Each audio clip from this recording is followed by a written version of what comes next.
Good morning, Mount Olive. Will here with your Monday morning devotion. I hope your Monday is starting off well and you're having a blessed Monday morning so far. Just kind of want to go over a couple key things that I took from Pastor TJ's message yesterday over winning the battle of your mind from 1 Corinthians 2:10 through 16. The big thing that struck me was how important our perception through a biblical worldview is so important to our mental health. One of the things I wrote down yesterday is we can't know other people's perceptions, but we control our own perception, which in turn allow us to act accordingly in situations of life. I think that's so important because sometimes when we're going through tough and difficult situations, we lose sight of the one who has already answered every question we have, every situation we're going through. And we lose sight of the fact that the Father has already made a way and already allowed us and will be allowing us to walk through and will be there with us. And so the three perceptions that he talked about, the natural man who sees no perception of the things of God and the will of God and thinks that it is foolishness. And so the scripture that he had with that is in Philippians chapter 3, verse 19. And it says, their destiny is destruction, their God is their stomach, and the glory is in their shame. Their mind is set on earthly things. And so kind of to try to tie it back to what TJ was talking about yesterday, if our perception is of the world and we are only looking through a worldly view, we have nothing to grab onto and nothing to hold on to.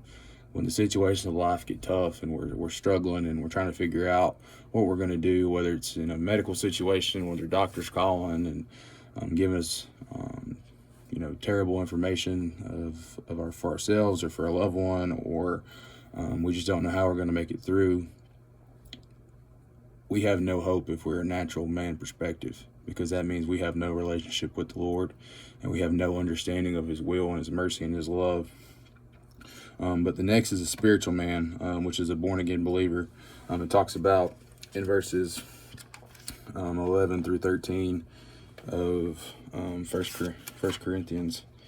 It says, if I can flip there, it says, for who knows a person's thoughts except their own spirit within them? In the same way, no one knows the thoughts of God except the Spirit of God. What we have received is not the spirit of the world, but the Spirit who is from God, so that we may understand what God has freely given us. This is what we speak, not in words taught by human wisdom, but in words taught by the Spirit, explaining the spiritual realities with Spirit-taught words. And verse 14 says, the person without the Spirit does not accept the things that come from the Spirit of God, but considers them foolishness and cannot understand them because they are discerned only through the Spirit.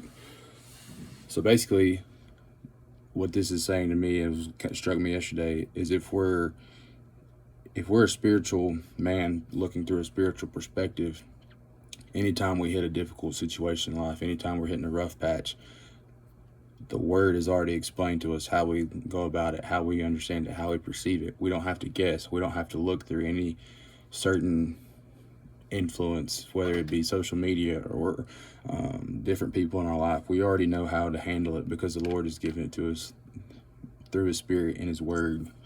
And that's what really hit me, is something that I've struggled with in the past, is thinking that I'm big enough and strong enough to handle things on my own and that I can do it by myself, when in reality I need the Lord's Spirit and the Lord's words to come into my life and speak over me and tell me how to handle a situation, tell me how to be a man, tell me how to walk through the valleys.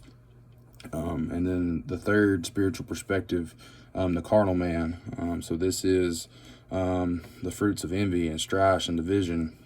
And when Jesus is at the center of your life, it's not at the center, but he's there, but he's not the most important thing. And so if Jesus is not the most important thing in our life, how can we walk through situations? How can we fully say that we trust God with everything we have when we can't put him in the center of our life?